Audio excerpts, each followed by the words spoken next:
Antes de empezar, quiero enviar un saludo a todos los hermanos y hermanas que están conectados a través de Internet en diversos lugares y enviarles nuestro saludo fraternal y también el deseo de que este acto y la predicación de la palabra de Dios y el resto del culto de esta mañana sea para la bendición de todos ellos. Yo sé que hay algunos que posiblemente no conozcamos de los que están conectados, pero la mayoría son conocidos, unos viviendo más cerca, otros más lejos, pero en cualquier caso a todos los hermanos y cualquier persona que posteriormente a través de Internet, también de nuestra página web, etcétera, se puedan conectar para ver anteriores actos de este culto y de la predicación, en concreto de la predicación. Bien, nos anima mucho el saber que poco a poco se va aumentando ese número de personas conectadas y queremos estimularles a todos los que están escuchando, pues que lo propaguen, que hagan una cierta publicidad y propaganda de esta posibilidad de escuchar de los estudios que estamos haciendo de la palabra de Dios. Bien, dicho esto, volvemos a nuestro tema central de toda esta temporada, que es sobre la providencia de Dios. Yo recuerdo de nuevo, porque lo hago siempre al principio de este acto, de este culto y de esta predicación, que en la Confesión de Fe de Westminster, al hablar de la providencia, empieza con esta frase: Dios, el gran creador de todo, sostiene, dirige, dispone y gobierna todas las criaturas, acciones y cosas, desde la más grande hasta la más pequeña. Bueno, efectivamente, ahí tenemos ese principio de la definición. Luego hay una serie de observaciones en el resto del capítulo 5 de la Confesión de Fe para contestar a posibles preguntas que tengamos sobre esta declaración. Es una declaración muy absoluta, total, ¿verdad? Porque nos dice que Dios sostiene, dirige, dispone y gobierna todas las criaturas y también sus acciones y las demás cosas que ocurran desde la más grande a la más pequeña. Es una manifestación de un poder absoluto, indiscutible, irrebatible. Es una manifestación de un poder bueno. Y esa es la gran diferencia que podemos hacer por si alguien de alguna manera insinúa que se trata de una especie de tiranía. La providencia de Dios no es una tiranía, la providencia de Dios es un gobierno del ser que es bueno, perfecto, glorioso, todopoderoso y creador además, el creador de todas las cosas. Por tanto, estamos hablando de algo, cuando nos referimos a la providencia divina, de algo que debe estimularnos, de algo que debe darnos paz y que debe inclinar nuestro pensamiento al bien, no a la impotencia, no a la especie de pesimismo, no tampoco a una especie de conformismo, como si se tratase de una especie, digamos, de destino ciego que nadie puede cambiar. De ningún modo es un destino ciego, no estamos hablando de nada que sea semejante a una especie de determinismo irracional, estamos hablando de la voluntad del Dios bueno, perfecto, santo, glorioso, todopoderoso, que ha creado todas las cosas. Y como tal creador, tiene potestad sobre todo. Bien, pues hoy vamos a hablar de un aspecto, ya que hemos dicho que Dios dirige, dispone y gobierna a todas las criaturas. Nuestro tema de hoy es la providencia y los jóvenes. Aquí hay unos cuantos jóvenes, seguramente nos están escuchando otros cuantos más. También depende un poco la idea de juventud, ¿verdad? Pues yo no sé cómo acotar esa idea de juventud. Puede ser, a lo mejor podemos llamar un joven ya cuando se pasa la infancia, vamos a suponer desde los 12 años ¿Hasta dónde? Pues no sé, hasta los 25, hasta los 30, quién sabe. La idea de juventud es muy elástica, muy cambiante, y de todas maneras también cabe la posibilidad de que una persona mayor se sienta joven. Y eso también yo creo que incluye aquí, porque estamos hablando de la juventud simple, o voy a hablar de la juventud solamente como un periodo de la vida determinado. Por supuesto que las Escrituras utilizan esa palabra, la juventud, el joven, habla de esta manera cuando se refiere pues a aquellos normalmente antes de su edad matrimonial, tal vez. Parece como si en la Biblia se suele hablar de los jóvenes, de aquellos que son solteros dentro de una cierta época de su vida, pero no importa tanto esto. Yo creo que cada uno de nosotros sabe perfectamente que se puede incluir o no en esa etapa de la vida. De todos modos, no importa, porque las mismas cosas, o muy parecidas, que se dice para los jóvenes, también se dice para los adultos ya pasada la edad de la madurez, incluso para los más ancianos, porque no hay diferencias sustanciales, no hay diferencias de fondo. Todos nosotros, desde que nacemos hasta que morimos, por lo menos desde que tenemos ya un uso de razón, estamos sometidos a esta gran enseñanza de la palabra de Dios. Y por supuesto, si venimos de una familia cristiana, si procedemos de una familia cristiana, pues todos habremos tenido el privilegio, y digo que es un privilegio, lo subrayo, de haber conocido la palabra de Dios y las promesas de Dios que tenemos contenidas en la Escritura.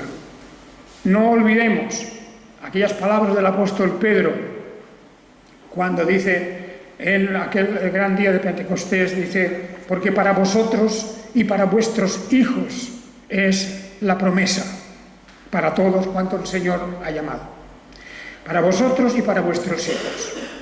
De manera que al hablar hoy de los jóvenes, estamos hablando de los jóvenes dentro de la Iglesia de Dios, dentro de una familia cristiana, pero naturalmente, si alguien me está escuchando que no se considera dentro de esa familia de Dios, o no pertenece a una familia cristiana, que sepa que tiene la puerta abierta.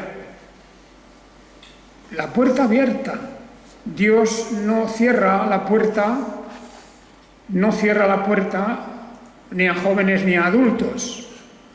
El Evangelio se anuncia, se proclama, las promesas de Dios y las bendiciones de Dios para los jóvenes están ahí a vuestra disposición, para que podáis también vosotros cogerlas, hacerlas propias, las bendiciones de andar a lo largo de la vida también bajo la dirección de la divina providencia.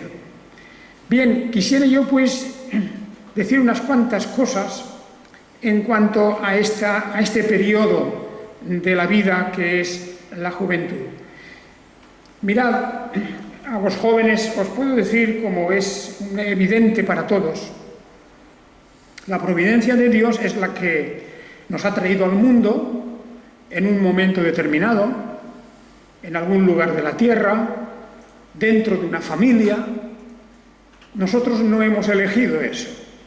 Es decir, Dios nos ha traído a través de toda esa combinación de hechos, como ha sido la constitución de una familia, de un matrimonio, y dentro de ese matrimonio nosotros hemos nacido. No podemos cambiar eso. Es así, es una realidad. Y por lo tanto, en primer lugar, debemos siempre de estar agradecidos a Dios por nuestros padres y por el hecho de que hemos nacido donde hemos nacido y en el tiempo que hemos nacido. No podemos discutir eso con Dios, es una realidad y no podemos rebelarnos nunca. Y por eso la ley de Dios, los mandamientos de Dios, dice: honrarás padre y madre. Ese es un mandamiento básico, fundamental, Tanto es así que dedica la ley, los mandamientos, dedica una extensión grande a referirnos a este mandamiento de la ley de Dios. Un mandamiento que no solamente se refiere al honrar en un sentido teórico, sino que en la práctica, en la realidad de nuestra vida, sobre todo cuando somos niños, cuando somos jóvenes, debemos tener en cuenta que esa forma de honrar a nuestros padres es a través de la obediencia. Naturalmente dentro de los límites que los padres tienen también. Ellos también tienen sus límites, porque los límites de los padres son los mismos que los nuestros, que los hijos, es decir, la ley de Dios. Los padres que guardan la ley de Dios y los hijos que honran a los padres y guardan la ley de Dios también. Esta es una cuestión pues muy importante y hemos de entender que tiene que existir en nuestro ánimo, como digo, una actitud de agradecimiento a Dios, como he dicho, por nuestros padres y por todas las circunstancias que rodean a nuestra vida de jóvenes. No olvidéis, jóvenes, os lo digo a vosotros, y algún día vosotros también lo podréis aprender directamente, no olvidéis que los padres han realizado muchos sacrificios, han tomado un gran trabajo, han dedicado muchísimas horas, han arriesgado su salud, todo para traernos a este mundo, para cuidarnos, para criarnos y para educarnos. Por lo tanto, en cuanto una persona tiene uso de razón, los hijos tienen que estar muy agradecidos. Como no hay nadie perfecto, nuestros padres pueden cometer errores, pero también los cometemos nosotros, los hijos. Y esa situación es una cuestión que solamente se puede resolver a través de una relación de comprensión y de amor. De manera que los hijos han de comprender que sus padres tienen sus limitaciones, los padres han de comprender también que los hijos tienen sus limitaciones, pero hay un orden y los hijos deben obedecer y someterse a sus padres dentro del orden que la ley de Dios establece. Bien, digo otra cosa, la juventud, es decir, ese periodo de la juventud, es tan importante que en gran parte dirige y determina el futuro de nuestra vida. Siempre en relación con la providencia de Dios. Pero como nosotros no conocemos el camino que está por delante, no conocemos nuestro futuro, hemos de guiarnos por las instrucciones que la palabra de Dios nos da. Y también por los consejos de nuestros padres. ¿Por qué? Porque la experiencia de nuestros padres es la misma experiencia que la de un viajero que ya ha pasado por un camino. Ha pasado por un camino y conoce las dificultades del camino, los peligros del camino. Y entonces se vuelve al hijo o a la hija y le dice: esto es lo que hay adelante. En el camino de tu vida vas a encontrar estas cosas. Por lo tanto, te aconsejo, te instruyo para que evites los peligros y evites los males que pueden haber delante. Esta es la cuestión. Ese periodo de la juventud es indudablemente vital y un periodo irrepetible, no vuelve atrás. No vuelve atrás. Me diréis, claro, tampoco vuelve atrás la vejez, ¿no? Pero ya la vejez es el último tramo del camino. Y normalmente, pues ya tenemos constancia de lo que puede venir delante. Pero los jóvenes tenéis que comprender todos que no se puede volver atrás. Por ejemplo, cuando uno tiene 35 años y empieza a ver los problemas de la vida, a veces piensa, vaya, si yo cuando tenía 15 años o 14 hubiera hecho caso a mis padres, hubiera hecho caso a la palabra de Dios y hubiera aprovechado aquel tiempo irrepetible y en un sentido fácil, también con problemas, pero mucho más fácil, con menos responsabilidades, con menos cargas. Si yo hubiera aprovechado aquel tiempo, hubiera utilizado ese tiempo debidamente, ahora que ya tengo 35, 40 años, los que sean, y veo los problemas, quizás habrían sido las cosas de otra manera. O por lo menos esa impresión tenemos muchos de nosotros. Yo creo que al llegar a ese momento, casi todos pensamos, si yo hubiera hecho aquello. Esa es una constante. Eso es algo que la mayoría de las personas pronto o tarde vienen a pensar. De todas maneras, hemos de aceptar las cosas como son. Con esta cuestión por el medio, es que la formación de una persona, su formación intelectual, su formación espiritual, su formación física, todo está pendiente de muchas de las cosas que hacemos durante la juventud. Porque luego viene un tiempo en donde ya vienen otras necesidades. La urgencia de la vida no nos permite, no nos deja el volver hacia atrás. Pero cuando un joven, ya desde sus 13 años, pongamos por ejemplo, y antes también, 12 años, 13, y lo digo porque pues yo he tratado con jóvenes de estas edades durante mucho tiempo, muchos años, y yo he tenido una sensación, allá cuando estaba en las aulas del instituto, tenía una sensación de lástima, de pena, en gran medida por muchos de los jóvenes que veía allí, bueno, pues claro, tan contentos y alegres, pero sin hacer nada, perdiendo el tiempo, riéndose de esa pérdida de tiempo. Y ese hecho, como digo, me daba una gran pena. Incluso os diré una cosa, tengo la experiencia de haber tenido jóvenes conmigo que tenían un gran potencial, podían haber hecho muchas cosas, eran inteligentes, pero en el fondo no querían utilizar su inteligencia, no querían esforzarse. A estos mismos jóvenes que podían haber hecho grandes cosas en la vida para ellos mismos, para su familia, para la sociedad, me los he encontrado 15 años más tarde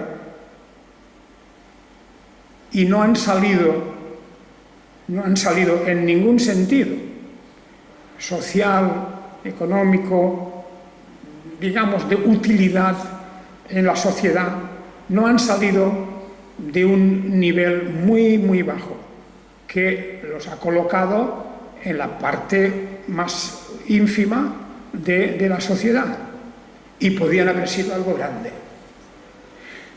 ¿A quién no le interesa?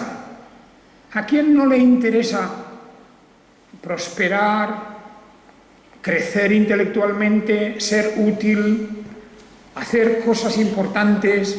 ¿A quién no le interesa?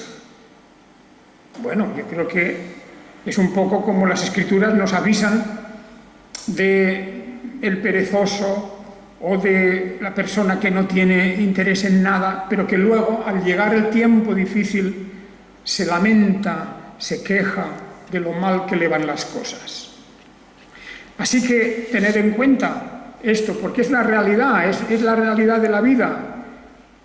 Los jóvenes estáis en el momento crítico, en el momento determinante de hacia dónde vais a ir. ¿Vais a ir hacia arriba, creciendo en conocimiento, en sabiduría, en inteligencia, en capacidades, o vais a ir hacia abajo, cada vez menos, cada vez más bajo, amargados, viendo que otros prosperan, que otros son admirados, que logran cosas importantes. ¿Pero por qué? Bueno, pues en medio de eso está el esfuerzo, la dedicación. Y claro que es imprescindible el hacer ciertos sacrificios durante la juventud. Pero eso tiene su fruto y tiene también su compensación más tarde. Así que, por lo tanto, fijaos en esta cuestión. Es un momento de formación, pero también de formación espiritual. El conocimiento del bien y el mal. El conocimiento de la palabra de Dios. O el conocimiento de todas las ideas y costumbres y prácticas de las personas que no creen en Dios, ni temen a Dios, ni tienen respeto por nada. Eso sería terrible. O sea que ahí hay un cruce de caminos.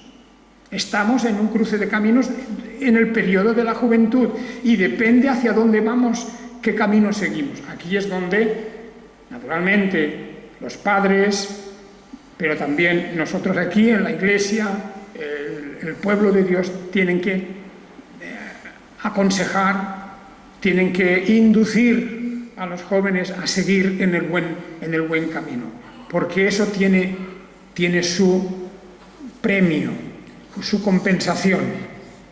Y hermanos y hermanas, y jóvenes, a vosotros todos, muchachos y muchachas, a todos os digo esto: estáis en un periodo muy importante de vuestra vida. Pero además es que es corto. Es corto. Es muy corto el periodo. Se pasa rápido. Dentro de poco ya no os sentiréis tan jóvenes. Ya os reiréis un poco de lo que hacíais cuando teníais 12, 13 años y diréis, vaya, qué cosas hacía yo entonces. Pero la verdad es que el Señor quiere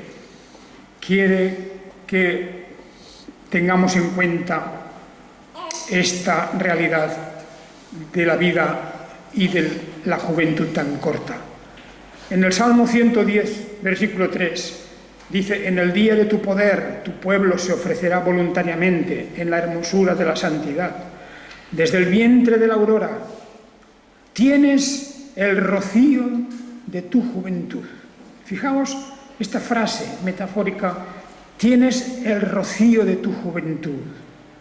Al final del versículo 110.3, al final, el rocío de tu juventud.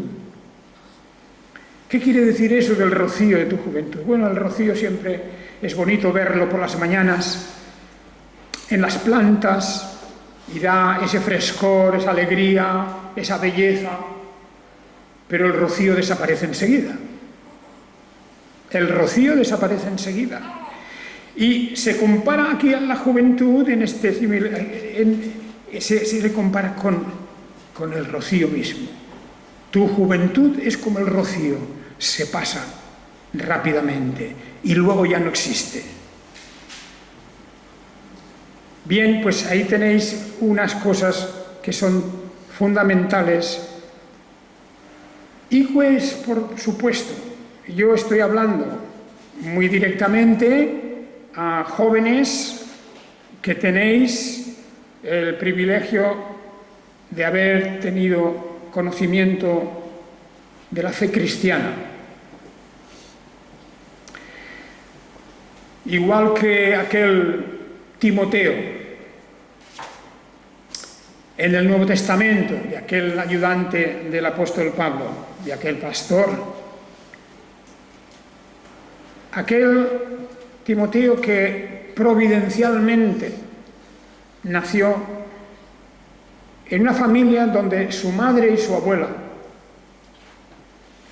eran cristianas, creyentes, y se crió en ese ambiente, y su madre y su abuela hicieron todo lo posible para que Timoteo conociera la palabra de Dios.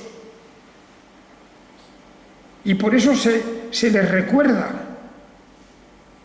en el Nuevo Testamento se recuerda que se había criado con la instrucción de esa madre y abuela, con la instrucción en la palabra de Dios, que desde la niñez has conocido las Sagradas Escrituras. Desde la niñez. Ahora hablaremos eso de la niñez, porque claro, yo he dicho, jóvenes se puede entender por jóvenes a lo mejor desde los 12 años. Bueno, eso es según las costumbres de ahora. Los 12 años de ahora, más o menos, por ejemplo, en el sistema educativo, pues viene a marcar el fin de lo infantil, termina lo infantil y empieza, pues llamemos esa etapa media de juventud, desde los 12 años. Pero ahora veremos unos ejemplos que mucho antes de los 12 años, unos ciertos jóvenes asumieron responsabilidades, ciertamente con ayudas, ciertamente con asesoramiento, pero asumieron grandes responsabilidades porque ya tenían en su mente, en todo su conocimiento, tenían los mandamientos de la ley de Dios. Y esos mandamientos de la ley de Dios son como una especie de gran constitución, los fundamentos de nuestra vida, de nuestra conducta, de nuestro quehacer diario. O sea que, vamos a decir, hablamos desde los 12 años en adelante, bueno, pero también podemos hablar hasta incluso, como veremos enseguida, desde los 6 años. Ejemplos de la Biblia.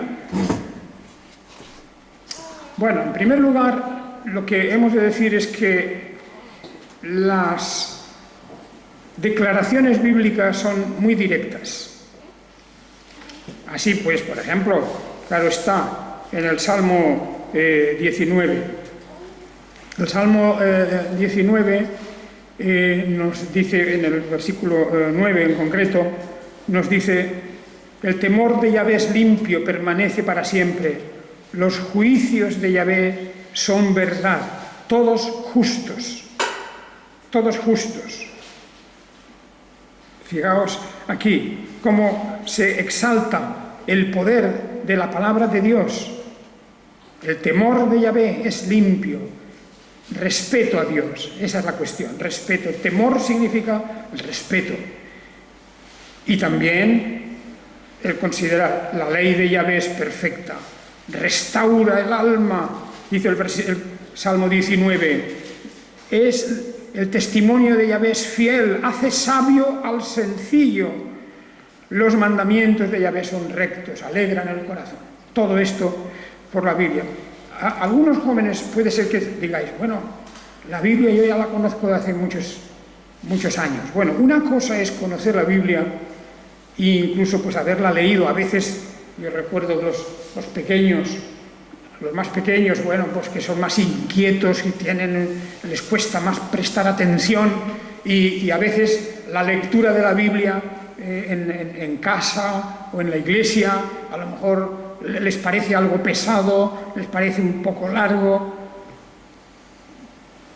hasta que llega el día cuando el mismo joven descubre la riqueza de la Biblia,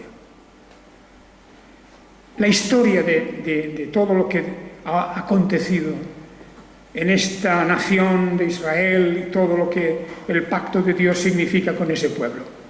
O sea, jóvenes, os digo una cosa, seguramente conocéis, me refiero a los de esta iglesia, a cualquiera que me esté escuchando o que me pueda escuchar en el futuro. Vosotros jóvenes, aunque ya conozcáis la Biblia desde pequeños, porque ya vuestros padres la ponían delante de vosotros, la leíais juntos seguramente, o os invitaban a que la leyerais, pero eso es una cosa que está necesaria porque los padres tienen que inducir. Pero otra cosa es cuando los mismos jóvenes descubren ellos, por su cuenta, la riqueza de las Escrituras. Yo puedo dar mi propio testimonio. A mí me pasó eso.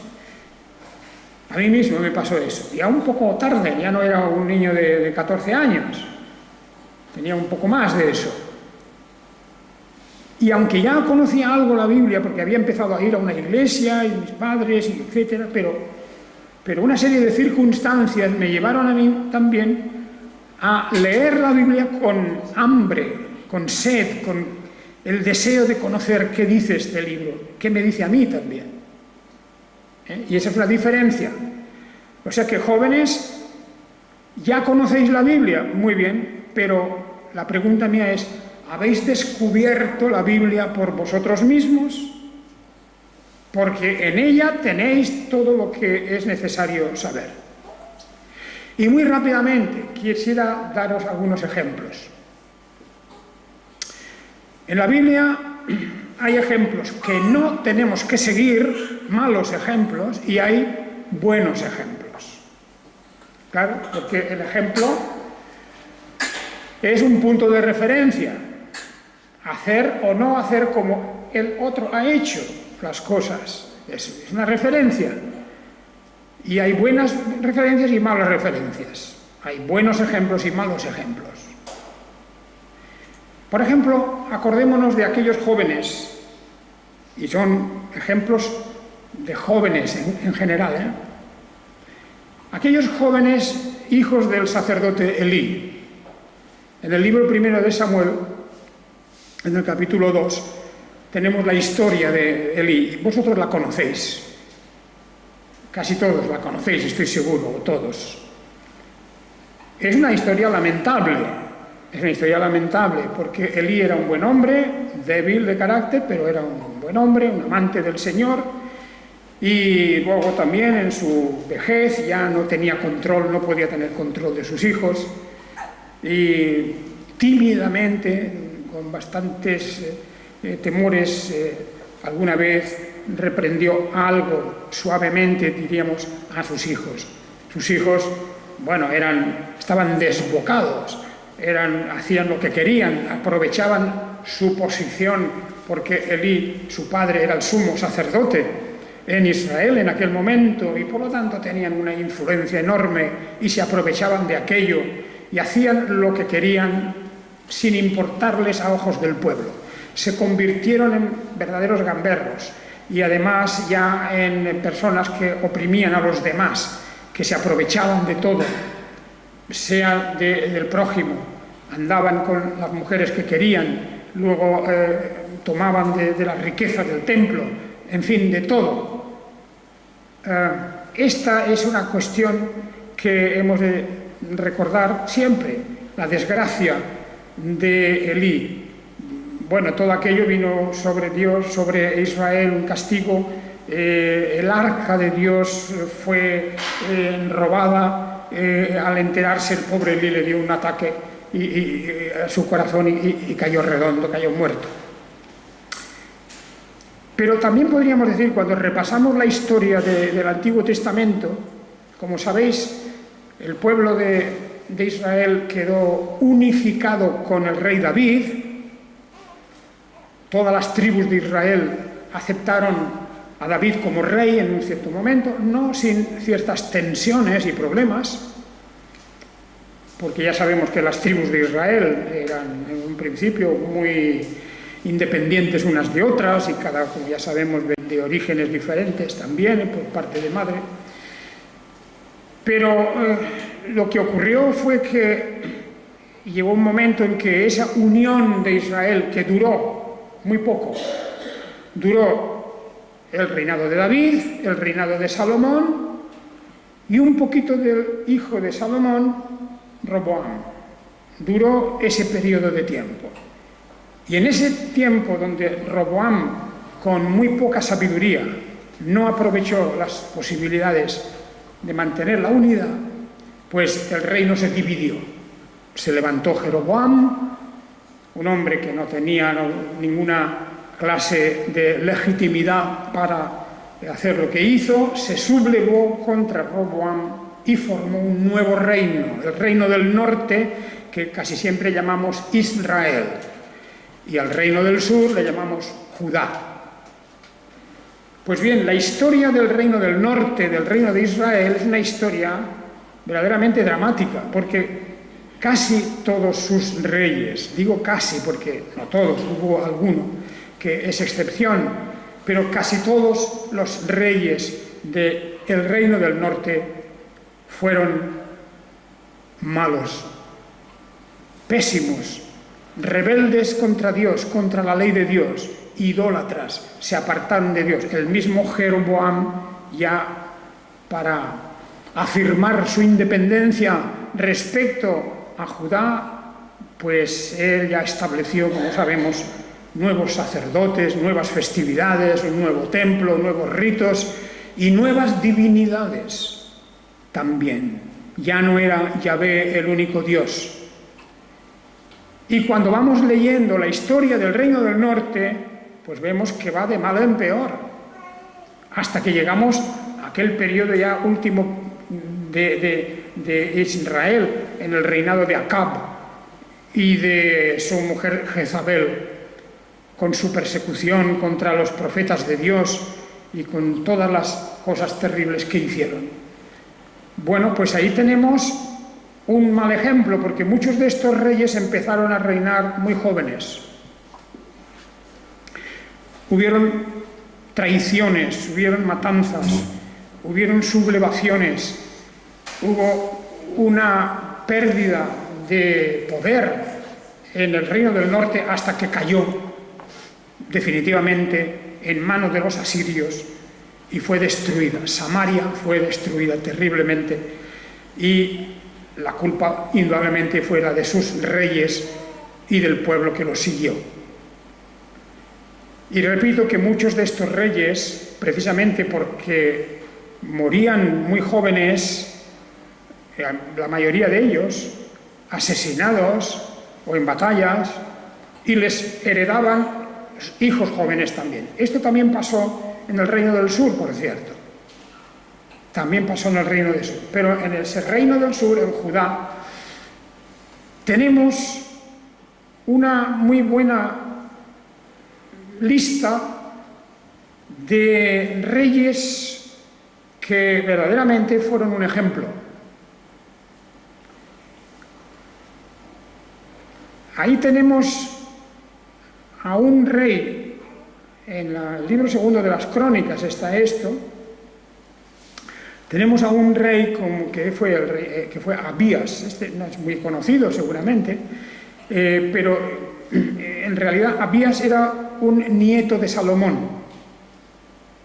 Nieto de Salomón. En segunda de Crónicas, capítulo 13, se nos habla de Abías. Vale la pena recordar a este rey. En el año 18º del rey Jeroboam comenzó a reinar Abías en Judá. O sea, fijaos, había muerto David, había muerto Salomón, estaba reinando Roboam. Roboam fue destituido, perdió la mitad del reino, pero su hijo, Abías, reinó. Así como el padre, Roboam, esto lo dice el último versículo del capítulo 12, durmió Roboam con sus padres y fue sepultado en la ciudad de David, y su hijo, Abías, reinó en su lugar. Comenzó a reinar sobre Judá. Reinó 3 años en Jerusalén, en nombre de su madre, etcétera, etcétera. Y Abías habla aquí de cómo él comenzó a enfrentarse con toda la presión que se montó contra él desde el reino del norte. Y fijaos qué cosas dice Abías. ¿No sabéis que Yahvé, segunda de Crónicas 13:5, el Dios de Israel dio a David el reino sobre Israel para siempre, a él y a sus hijos por pacto de sal? Sin embargo, Jeroboam ben Nabat, siervo de Salomón ben David, se levantó y se rebeló contra su señor. Y se juntaron con él hombres ociosos, hijos de Belial, o sea, personas malignas, y se impusieron sobre Roboam ben Salomón cuando Roboam era joven y apocado y no podía hacerles frente. Y ahí tenemos el reinado de Abías.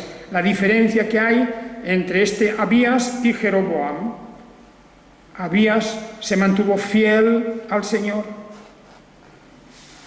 Y dice que al final del capítulo 13 de Segunda de Crónicas, Abías se hizo fuerte y tomó para sí 14 mujeres, dice, y engendró 22 hijos y 16 hijas.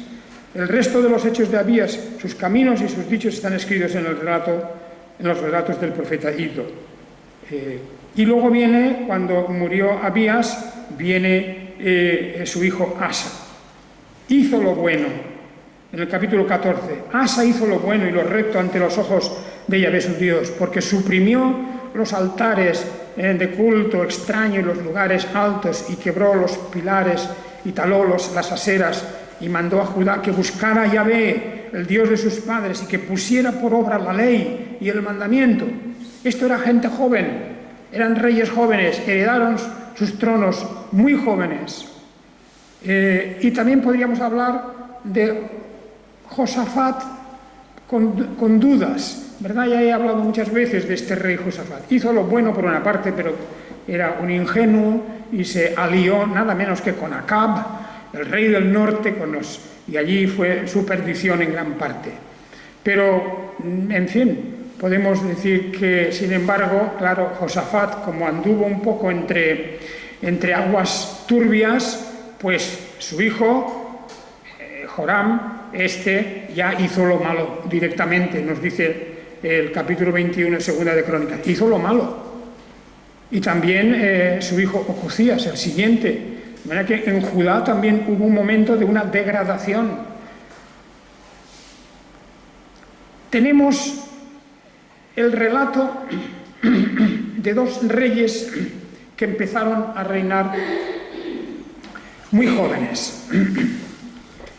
En realidad, yo creo que podríamos hablar de tres reyes casi, porque hay uno que es Joás, que comenzó a reinar con 7 años y fue un buen rey. Luego hay otro rey que es el rey Uzías, también rey de Judá, que comenzó a reinar con 16 años. Ezequías, un poco mayor, con 26 años. Y luego tenemos al rey Josías, famoso, y con este terminaríamos. Josías es uno de los reyes más importantes de Judá, porque hemos leído hace unos momentos en el capítulo más adelante, el capítulo 34 del libro segundo de Reyes, que dice, de 8 años era Josías cuando comenzó a reinar, y reinó 31 años en Jerusalén. E hizo lo recto a ojos de Yahvé y anduvo en los caminos de su padre, sin apartarse ni a derecha ni a izquierda. Muchos preguntarán, ¿cómo es posible que un niño de 8 años, o un niño de 7 años, o de 6 años incluso, cómo es posible que pueda reinar? ¿Y cómo es posible que dice que hizo lo bueno? Naturalmente, con 6, 7, 8 años no se tiene todavía la capacidad completa. Pero hay niños con esas edades que son personas ya responsables, tienen un carácter estable, son responsables y, entre otras cosas, han tenido la gran bendición de que alrededor de ellos había personas honradas y personas que, cuando han faltado ya los padres, esas personas se han hecho cargo de tutelarlos y de aconsejarlos. Pero fijaos que cuando Roboam, el hijo de Salomón, que también era bastante joven cuando empezó a reinar, cuando él se vio solo para reinar, dijo, yo voy a ser 100 veces más duro que mi padre. Y no quiso hacer caso de los buenos consejos, no quiso hacer caso. Y él tenía unas ideas como si él fuera un dios, infalible se pensaba que era. Mientras que estos reyes, como este Josías, como Ucías, como Joás, todos estos reyes que comenzaron muy temprano a reinar, tenían un carácter muy maduro para su edad y se daban cuenta cuando recibían un buen consejo. Se daban cuenta de que aquello era correcto y era necesario que ellos dijeran que sí o que no cuando les daban un consejo. Y naturalmente muchos pueden pensar, bueno, pero es que a un niño de 7 años se le puede manipular. Sí, pero eso es verdad en la gran mayoría de los casos. Hemos de pensar aquí que aquí hay algo especial del Espíritu de Dios y algo sobrenatural que guía a estos jóvenes para que hagan las cosas correctamente. Pero concretamente el caso de Josías.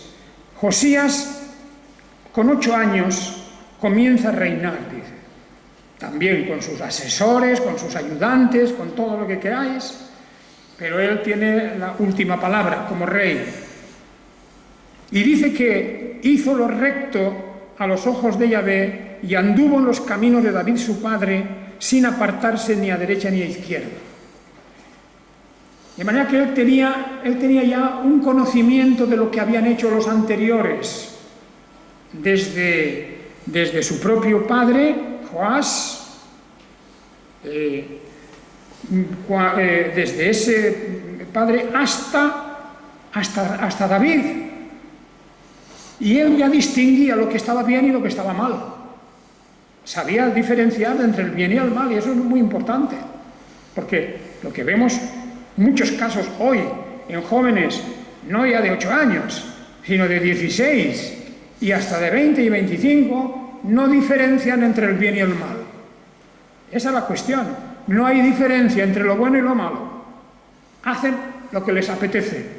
Y cuando una persona hace simplemente lo que le apetece, porque no tiene idea de lo que es bueno y de lo que es malo, ni en el sentido ético y moral, es que ni a veces ni en el sentido material, como estamos viendo en muchos jóvenes hoy que están entregados a las drogas, al alcohol, a tantos otros vicios que no se dan cuenta en cuestión, dejando aparte la cuestión moral y ética, pero no se dan cuenta que están castigando su cuerpo y acabando con su salud, porque no distinguen entre el bien y el mal. Eso es lo terrible.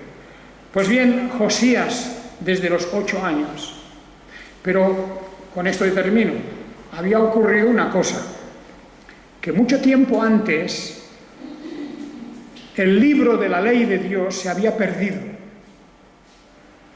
debido a las guerras, debido al tiempo, debido al descuido tal vez. El rollo original de la ley de Dios, sobre todo de los libros de Moisés, se refiere a eso concretamente, la Torá, la enseñanza. Se había perdido ese libro. Y la única enseñanza que se estaba recibiendo era la que pasaba oralmente de padres a hijos. Bueno, algo es algo. Les enseñaban quién era Yahvé, qué cosas había hecho el Señor Dios Todopoderoso desde que habían salido de Egipto y otras antes, cómo era el Creador y el Señor. Bueno, pero el libro de la ley se había perdido. Y resulta que en tiempos de Josías emprendieron una reforma y una limpieza a fondo del templo y removiendo cosas, removiendo escombros, removiendo cosas viejas, etc., apareció el rollo original, el libro original de la ley de Dios. Y eso es un pasaje muy emocionante, ¿verdad?, de cómo ocurrió esto. Estaban allí haciendo esas obras, estaban haciendo obras diversas, y entre ellas pues también estaban allí recogiendo incluso dinero que había quedado recaudado allí y que se había olvidado probablemente, lo estaban recogiendo todo Y el sacerdote Hilcías halló el rollo de la ley de Yahvé dada por Moisés, los 5 libros del Pentateuco. E Hilcías le habló al escriba Safán diciendo: he hallado el rollo de la ley en la casa de Yahvé. E Hilcías dio el rollo a Safán, el secretario, y éste llevó el rollo al rey. Le informó de este asunto y le dijo: hemos hecho ya todo lo que nos habías encargado, hemos limpiado, hemos contado el dinero que había en la casa de Yahvé, lo hemos entregado a los encargados. Y además le dijo: y el sacerdote Hilcías me ha entregado un rollo. Y Safán leyó en él delante del rey. Y cuando el rey escuchó las palabras de la ley, rasgó sus vestidos y le ordenó a Hilcías y a todos sus consejeros, y les dijo: id y consultad a Yahvé por mí, por el remanente de Israel. ¿Qué vamos a hacer? Porque ahora veo que nuestros antepasados no han cumplido debidamente los mandamientos de la ley de Dios. Y el rey Josías, en su juventud, vamos a suponer que ya no tenía 8 años, que tenía tal vez más, 16 años, quién sabe, una juventud todavía incipiente, ahí estaba. Él ordenó esto y muchas cosas más. Luego mandó incluso que fueran una serie de maestros, mensajeros, a enseñar por los pueblos, a enseñar la ley de Dios. Bien, pues ese fue Josías. Leed esta historia en el libro segundo de las Crónicas, ese capítulo 34, donde habla del reinado de Josías. Y como he dicho antes, ahí tenemos a Timoteo. Pero no podría terminar hoy sin hablar de Jesús, cuya niñez también los evangelios nos cuentan. Cuando nos dice que Jesús crecía en el conocimiento y en el respeto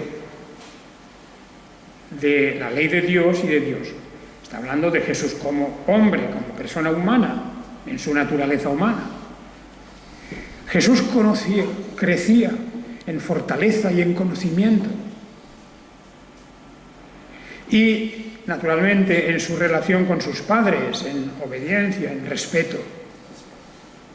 Y ahí tenemos la figura final de toda esta cuestión para vosotros, jóvenes.